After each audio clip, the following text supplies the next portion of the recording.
sebentar gue dengar dulu. Enggak seperti nangis manusia sih sebenarnya. Jadi si orang yang dengar itu tadi harusnya bisa bedain kalau itu bukan suara nangis manusia. Ada kejadian-kejadian juga. Jadi kayak orang bilang kalau banyak tamu yang lihat ada 3 noni Belanda cantik di lantai 3 ini. Mereka disebut 3 beautiful girls.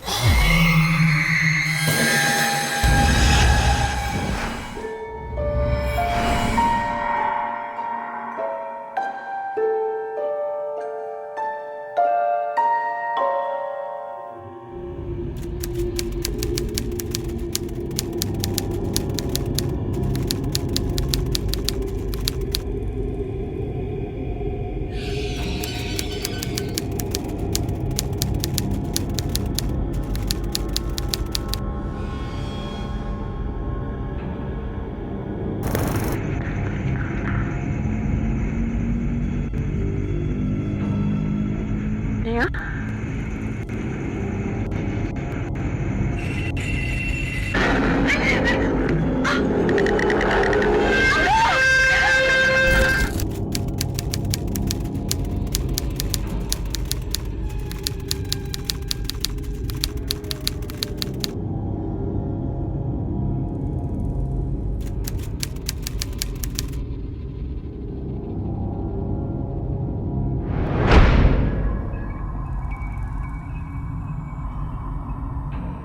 Selamat malam semuanya, selamat datang. Balik lagi sama gue Monica Rachel dan juga rekan gue Liberty Emanuela di acara Podcastis, Podcast Kisah Mistis.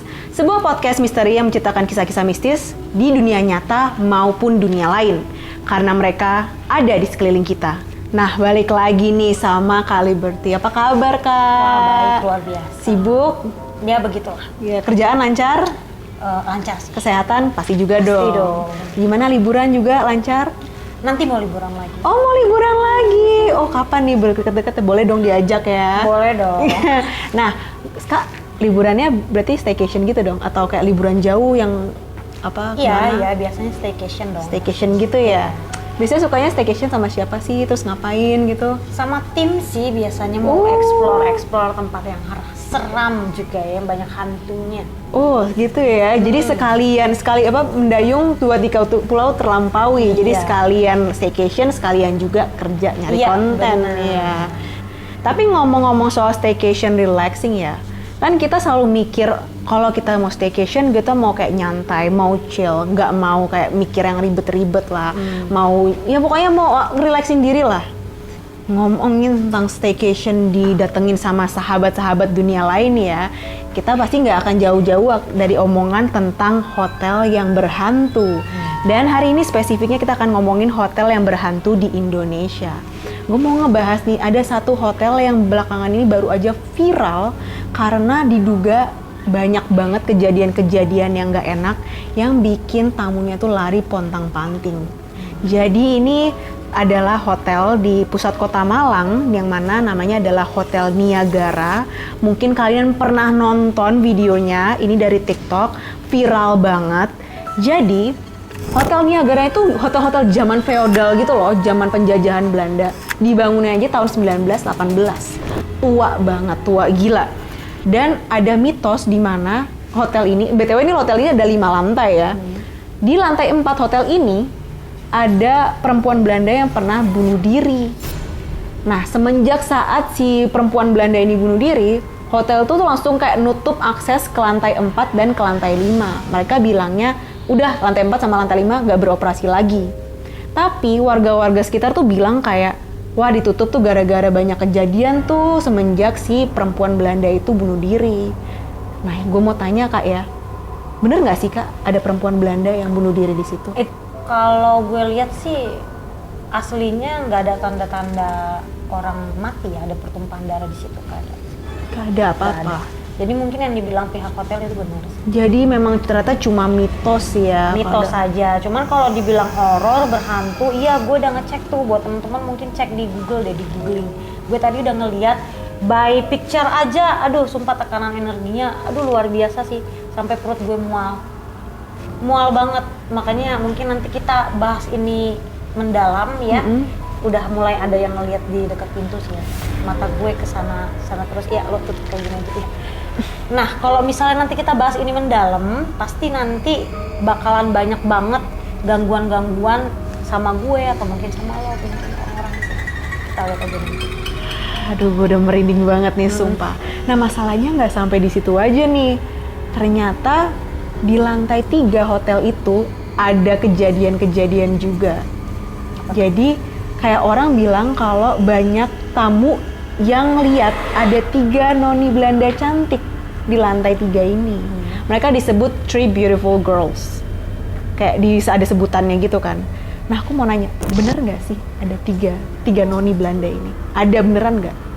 Ada, tapi kelihatannya bukan 3 sih, lebih dari 3. Lebih dari 3? Iya. Cantik nggak? Yang kalau buat gue pribadi sih hantu nggak ada yang cantik sih ya. Oke.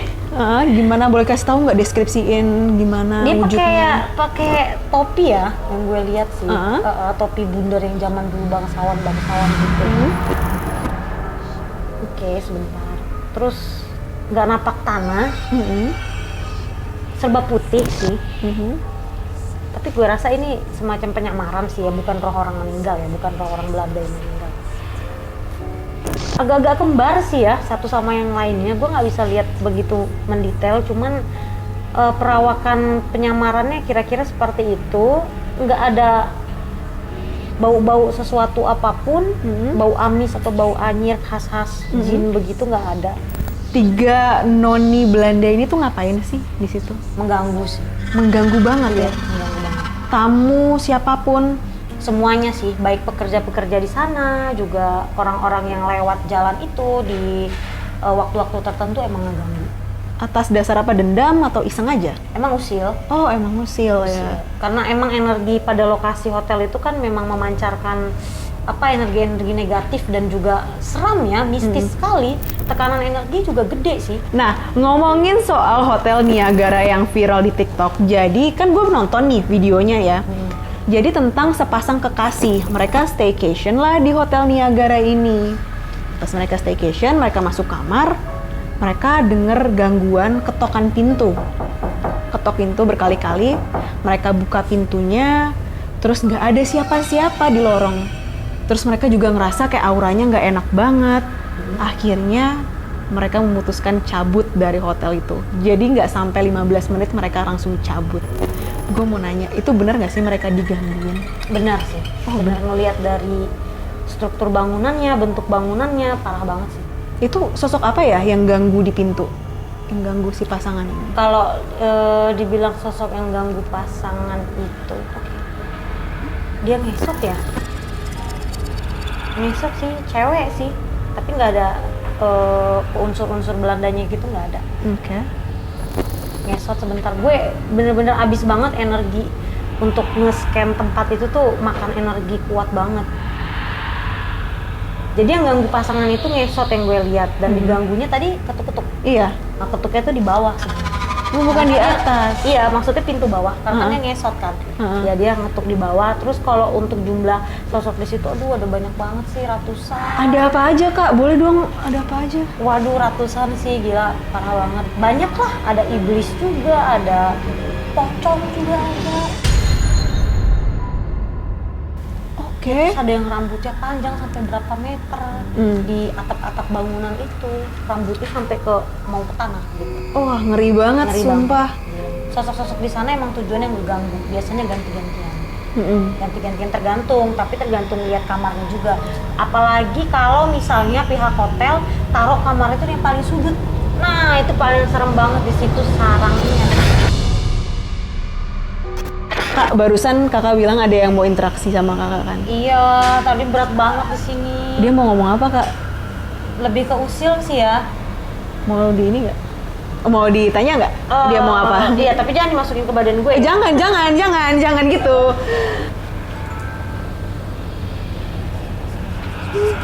Hotel Niagara ya, Malang ya? Oh, bukan aku ya? Oke, barusan ada satu suara telepati yang bilang, aku tidak menyukainya, tapi ini kelihatannya sosok yang lain. Kita nggak butuh kamu. Aku butuh sosok tadi yang ganggu. Serem banget ya suaranya. Oke, dia nggak tahu tadi siapa yang ganggu ternyata. Cuman aku connect ke tempat itu dan berusaha untuk bicara sama sosok-sosok yang ada di sana sih. Jadi si penguasa tempat itu nggak mau ngomong sama aku. Oh, Mungkin dia menjaga tuan. Jadi yang gue lihat si penguasa tempat itu tadi gede banget, besar banget pokoknya, tapi bukan gundurwo, semacam raksasa gitu. Ya, Oke. Ya raksasa itu nggak mau bicara ke gue karena dia seperti menjaga nama baik si pemilik gedung itu. Oh oke, jadi dia emang nggak mau mencemarkan ya. Iya, Emang ininya. itu semua kerjaan anak buahnya sih yang ngeganggu. Kalau yang dari yang gue lihat. Tapi kalau si sosok-sosok itu, apa namanya? Sebentar, connect langsung ke si raksasanya. Oke, dia barusan ngancem gue sih. Bilang apa? Lihat aja kan.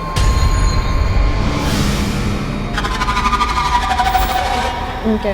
Nah, tapi ya ada juga cerita kalau di Hotel Niagara ini tuh mereka punya basement, ruang bawah tanah, yang mana mitosnya dulu adalah bekas pembantaian zaman Belanda. Jadi tuh emang kayak banyak, waktu zaman Belanda kan banyak orang-orang disiksa. Disiksanya itu di bangunan itu, di bagian bawah tanah. Nah, ada orang... Wait, itu beneran? Maksudnya penyiksaan? Penyiksaan? Orang kan? Orang lah. Pantas. Soalnya gue ngeliat kok kayak ada semacam apa ya, pemujaan sekte-sekte, tapi kayak ada tumbal-tumbal manusia gitu.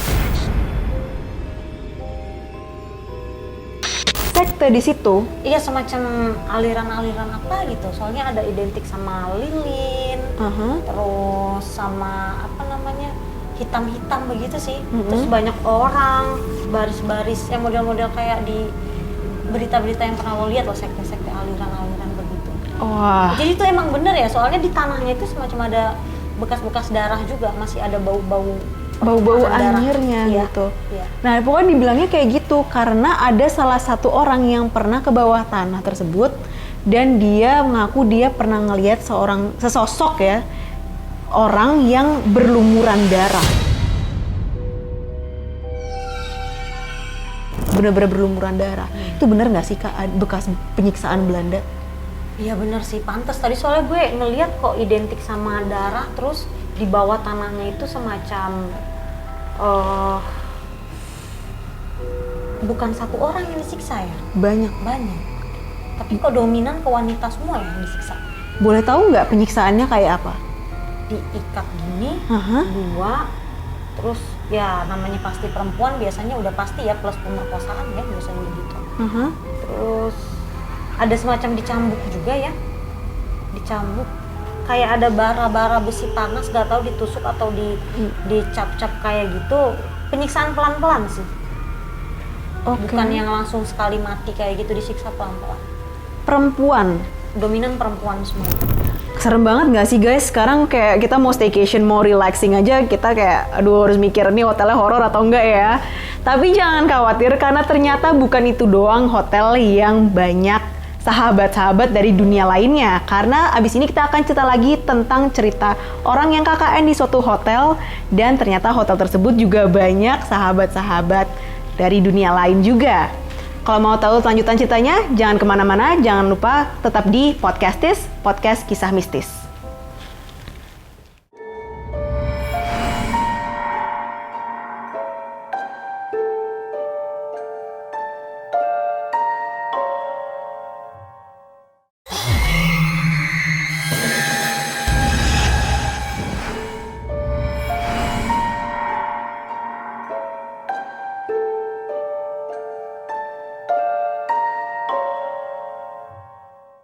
Balik lagi ke Podcastis, Podcast Kisah Mistis. Nah, tadi seperti yang aku mau bilang ya Kak ya, kan nggak cuma satu doang hotel di Indonesia yang angker, yang serem gitu-gitu.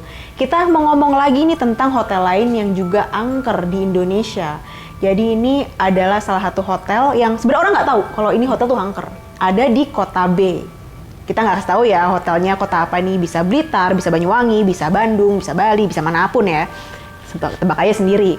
Nah, hotelnya itu disebutkan hotelnya tuh hotel mewah. Banyak turis datang ke situ. Dan hotel ini tuh kayak gimana ya? Bener-bener yang orang tuh nggak ngerasain kalau itu vibe-nya tuh vibe horor gitu.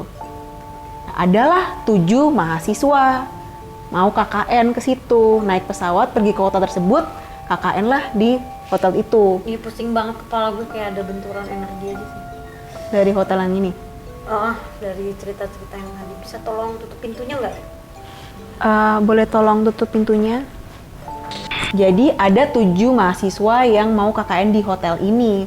Mereka nyampelah ke kota itu naik pesawat dan mereka langsung dibawa ke hotel tersebut. Jadi waktu itu ada dosennya juga. Jadi dosennya kayak nitipin anak-anak ini ke yang punya hotel, bukan manajemen hotelnya. Nah, habis itu si manajemen hotelnya bilang, oh kamar yang buat kamu belum siap, jadi kamu tidur dulu di ruangan ini ya. Jadi mereka dikasih satu ruangan khusus, sebenarnya 2 apa 3 ruangan gitu. Emang ruangannya kosong, nggak pernah disewain ke pengunjung, karena itu mungkin buat petugas-petugas yang melakukan operasional di hotel tersebut ya. Nah, dikasih ruangan tersebut dan ya udah mereka nyantai-nyantai aja, chilling gitu kan. Malamnya mereka keluar makan. Karena mereka tuh nggak tahu kalau ternyata hotel itu horor. Emang karena vibes hotel ini tuh bukan vibes yang horor gitu. Terus pas setelah mereka pulang, mereka udah siap-siap mau tidur. Salah satu dari teman bertujuh ini ada yang belum tidur nih, cowok. Dia masih kayak nyantai-nyantai gitu. Dia dengar dari pintu luar ada orang nangis, perempuan nangis, suara perempuan. Dia jalanlah ke pintu, dia buka, dia nggak lihat apa-apa. Dicari tuh kan, mana sih suaranya. Tapi karena dia nggak nemu, akhirnya dia balik lagi masuk dan dia tidur. Nah, gue mau nanya dulu, ini suara apa ya kak ya? Perempuan nangis itu suara apa ya? Ya suara hantu di situ sih. Suara. Tapi sebenarnya yang didengar dia tuh nggak begitu jelas sebenarnya ya. Kalau yang dari gue rasain masuk ke kejadian yang lo ceritain itu agak samar-samar sih. Tapi memang bisa sebentar gue dengar dulu. Enggak seperti nangis manusia sih sebenarnya. Jadi si orang yang dengar itu tadi harusnya bisa bedain kalau itu bukan suara nangis manusia. Kebetulan nih mereka nih hampir semua sama ya, mereka di bagian pastry, bagian kitchen, mungkin bagian kulineri gitu kan. Nah, ada 7 orang kan, 7 orang tadi ada 6 shiftnya pagi. Nah yang satu ini shiftnya siang, namanya Sita. Jadi pas teman-temannya KKN hari pertama, dia chilling lah di dalam kamar, nyantai-nyantai gitu kan. Terus tiba-tiba dia denger nih, dia dari dalam kamar nih ya, dia denger kayak ada suara orang rame-rame di luar. Awalnya dia nengok ke jalan, karena dia pikir oh dari jalan mungkin, nggak ada apa-apa. Sampai akhirnya dia dengerin dari pintunya dia, itu suaranya rame-rame dari luar kamar dong kak. Lo bayangin kayak orang ngumpul rame-rame di ruang TV. Dia panik banget, dia takut banget. Dia langsung hubungin semua teman-temannya. Temennya langsung pada dateng, rushing gitu ke tempat mes ini. Tanya kenapa Sid gitu kan. Akhirnya Sita cerita. Awalnya nggak percaya juga nih teman-temannya. Tapi ngeliat Sita yang bener-bener pucet banget. Akhirnya kayak teman-temannya, ya nggak mungkin dia bohong gitu loh. Itu yang didengar Sita tuh apa ya? Di lokasi itu memang ada portal dimensi. Artinya tuh gerbang. Jadi dari cerita yang tadi lo sampein, ketika seseorang mendengar banyak suara-suara orang bicara atau seperti kerumunan atau keramaian, biasanya itu semacam ciri-ciri di sekitar lokasi itu ada portal dimensi. Karena gue juga dulu pernah ngalamin hal yang sama. Jadi biasanya hal-hal seperti itu adalah ciri-ciri lokasi sekitar kita itu ada portal dimensi. Ada juga karyawan yang kena gangguan. Ini ekstrim banget, sumpah. Ini pas gue tahu ya, pas gue baca, gue shock karena gue nggak pernah ngeliat yang kayak gini. Jadi salah satu karyawan ada namanya Doni. Doni waktu itu lagi tugas di kitchen gitu, terus shiftnya juga malam, dia ngantuk. Akhirnya dia numpang tidur di head chef gitu, di tempat kantornya si chefnya itu. Dia tiduran di situ, dia bangun, kayak kebangun gitu, diliatin kuntilanak dong gini. Dia shock banget, akhirnya dia mejemin mata lagi, mungkin dia baca surah-surah juga. Terus pas dia buka lagi matanya, udah nggak ada nih kuntilanaknya. Akhirnya dia bergegas langsung, oh, udah balik aja, gue cabut aja lah, gak usah aneh-aneh. Pas dia mau cabut keluar ruangan chefnya, dia denger serak, serak, serak. ada orang nyapu. Siapa nyapu jam segini? Dia balik badan, ada sapu lagi nyapu sendiri, nggak ada orang dong. Serius? Beneran Ya Kak. ampun. Nah, gue mau tahu nih jangan-jangan sama nggak sama yang kuntilanak tadi? Atau beda? Beda sosoknya, tapi intinya sih patokannya di gue gini aja. Setiap kali sebuah lokasi itu ada portal dimensi, jangan main-main deh, jangan pernah nginep atau mungkin properti-properti yang gue sering handle banyak kasus. Mereka itu tinggal atau beli, ada transaksi aset bangunan yang dimana bangunannya ini ada portal dimensinya. Nah, ketika mereka nempatin rumah itu atau bangunan itu, apa yang terjadi? Sial, terus ada aja sakitnya, gangguannya, udah dibersihin pun mau berapa orang pun, mau sepintar apa dan mau sekuat apapun itu bakalan ada terus sosoknya. Itu karena apa? Karena memang adanya portal dimensi yang ngebuka. Jadi portal dimensi ini bahasa kasarnya kayak pintu gitu loh. Nah, banyak sekali teknik-teknik pembersihan pada lokasi atau bangunan itu fokus kepada pembersihan sosoknya. By the way, nih punggungku panas banget sih. Gak tau, kayak ada sesuatu aja gara-gara tadi masalah segmen sebelumnya. Nggak apa-apa, lanjut aja. Oke, nah ya berarti tapi kakak oke kan ya? Oke kan? Iya, nggak apa-apa, cuma panas sih. Panas tapi masih bisa lanjut? Iya, bisa. Oke, nah tadi kita udah denger nih dari cerita KKN anak bertujuh tadi di hotel yang ternyata angker banget. Nah, setelah ini kita akan ngundang narasumber yang mau cerita tentang pengalaman dia saat nginep di hotel di Indonesia juga dan gak kalah angkernya. Nah, penasaran gak nih sama cerita selanjutnya? Jangan kemana-mana, tetap di Podcastis, podcast kisah mistis.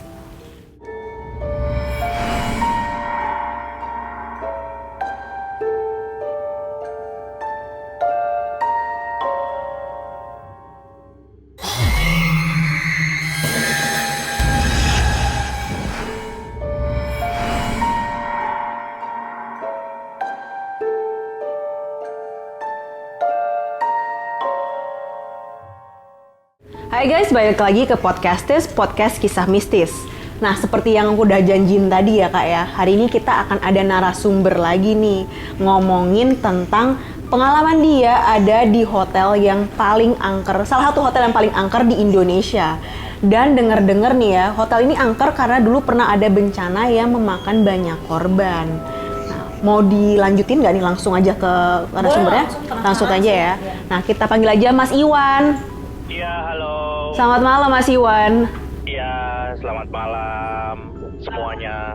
Mas, boleh diceritakan nggak tentang ceritanya Mas yang katanya waktu itu pergi ke hotel yang angker di Indonesia?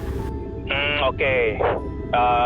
Jadi waktu itu tepatnya di tahun 2013 atau 12 kalau nggak salah ya. Itu kebetulan saya dan teman-teman kantor ada kegiatan ke daerah Sumatera Barat. Jadi ceritanya saya kan berdua sama teman saya satu kamar. Nah, ada kamar satu lagi yang harusnya berdua, ada yang nggak datang gitu. Jadi teman saya itu sendiri. Jadi mau nggak mau teman saya jadi gabung sama saya jadi bertiga. Malam kita lapar ceritanya. Kita mau keluar tuh bertiga. Sebelum keluar kita mau mandi dulu. Saya mau mandi dulu dong ya. Saya mau mandi. Air panasnya tuh nggak nyala gitu. Maksudnya air panasnya tuh nggak hidup. Saya komplain lah by phone ke pihak hotel. Cuman katanya mau ada teknisi datang. Tapi belum datang juga, sampai akhirnya mungkin udahlah nggak apa-apa, gue mandi pakai air dingin. Udah dong, kita keluar hotel, kita nitip kunci dengan asumsi supaya minta tolong dibenerin air panasnya. Oh iya, oke, kata pihak hotel.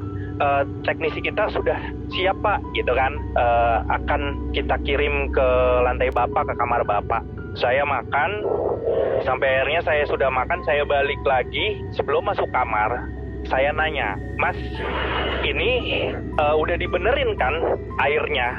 Saya nanya ke resepsionis hotel. Nggak lama teknisnya datang, terus bilang gini ke saya, Pak, maaf, tadi saya ke atas, ke kamar Bapak, tapi di di kamar bapak ada teman bapak lagi main PS. Di situ saya diem, bener-bener diem. Karena saya tahu persis yang ada di dalam kamar itu hanya saya bertiga dan itu posisinya lagi kosong karena saya sedang mencari makan. Teman saya yang satu lagi bilang, nggak mungkin pak, nggak mungkin. Ini kunci, cuman saya kasih ke sini. Nggak ada teman saya yang masuk. Terus dia bilang, bener pak, ada. Saya sudah masuk. Teman bapak lagi main PlayStation. Dia bilang, udah nggak usah dibenerin, nanti juga bener kok, gitu. Oh gitu ya, iya. Bahkan teknisinya mau ngecek aja nggak dibolehin. Di situ tuh saya bengong, agak lama ya. Saya lihat-lihatan sama teman saya, sama resepsionisnya. Akhirnya saya nggak mau memperpanjang itu. Yaudah, oke. Saya bilang gitu. Oke, ya kita naik ya. Ya thank you, makasih ya. Nah, kita naik sampai atas, kita masih mikir salah kamar kali itu orang gitu kan. Itu bener-bener, tapi jelas banget itu saya merinding. Sampai atas merinding, masuk kamar pun hati-hati banget. Bener-bener kayak kikuk. PlayStation hanya ada satu, yaitu di kamar saya doang gitu. Berarti kan yang jelas itu bukan kamar lain gitu. Nah yang pertama saya cek adalah airnya. Dan benar itu air panas, udah bisa panas lagi gitu. Nah itu yang agak aneh gitu. Oke, udah.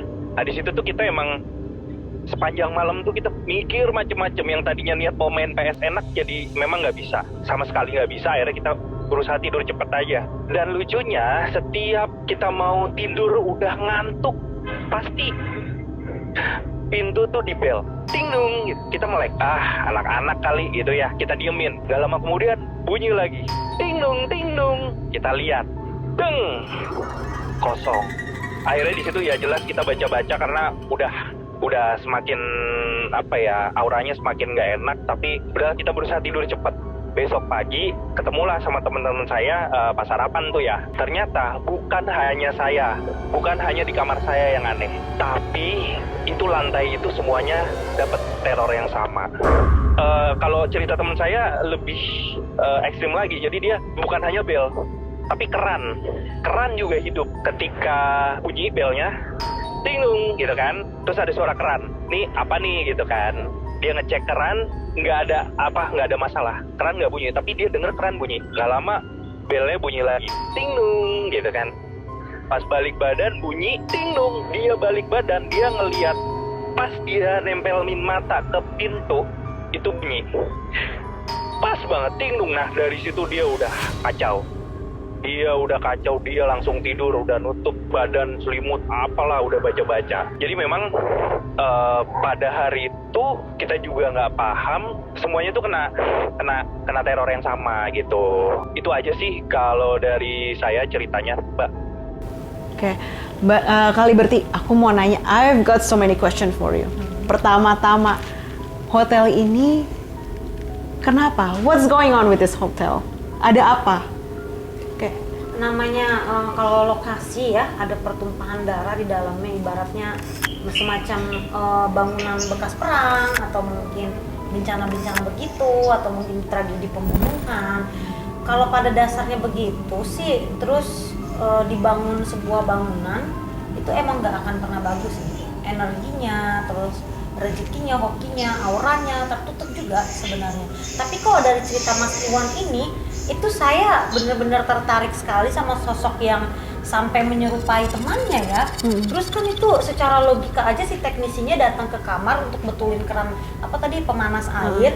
Nah berarti si sosok ini bisa ngebuka pintu dong, dan bahkan bisa bicara bahasa manusia yang sampai si teknisinya mengerti gitu bahasanya. Itu kalau di bidang-bidang tak kasat mata ini begini, itu bukan level rendahan lagi, itu udah pasti levelnya iblis. Gue dapat penyamaran gambaran perawakannya, lo tau kayak kuping makhluk-makhluk apa sih namanya? Kurcaci? Iya, bukan kurcaci, dia agak lancip, ini dia kayak menyamping gitu. Kecil, bukan kuping manusia, terus warna merah, hitam juga. Dibilang serem sih, nggak begitu seram dari bentuknya, tapi energinya betul-betul kuat sekali. Bahkan dia bisa seperti menjatuhkan barang-barang besar kayak gitu. Kalau untuk yang kotak-katik pintu-pintu itu nggak begitu seram dan nggak terlalu ini sih. Cuman kalau untuk si iblisnya itu buat gue sih udah serem banget. itu ada intensi lain nggak selain mengganggu? Sebenarnya kalau sampai sekarang sih hotel itu pasti ada yang ganggu ya, karena emang bangunannya didirikan bekas ada pertumpahan darah juga di situ. Oke. Sampai sekarang. Sampai sekarang, Iya, sampai sekarang pasti. detik ini berarti ada pengunjung lain yang juga diganggu. Pasti. Sekarang logika aja. Lo misalnya bangunan-bangunan bekas Belanda, kenapa selalu identik sama bangunan-bangunan yang udah dirobohin tapi mereka punya histori yang buruk, misal ada yang mati di situ. Kenapa selalu pas direnovasi, mau diapain pun itu tetap aja semacam apes atau sial, emang begitu. Wah, ngeri banget ya cerita dari Mas Iwan ini karena ternyata yang gangguin langsung iblis. Ya ampun. Makasih ya Mas Iwan ya atas ceritanya malam ini. Iya, sama-sama Mbak. Terima kasih banyak. Nah, buat kalian pendengar yang juga pengen ceritanya dibacain di acara Podcastis ini, kalian silahkan langsung kirim ke Instagramnya Dance TV di @dance.tv. Siap ada orang yang bisa cerita dan ngasih cerita yang paling mencekam, itulah yang bakal kita baca. Dan buat kalian juga yang masih pengen lihat wajah gue dan terawangan-terawangannya Kak Liberty, jangan lupa tetap terus saksikan Podcastis, podcast kisah mistis hanya di Dance TV. Bye!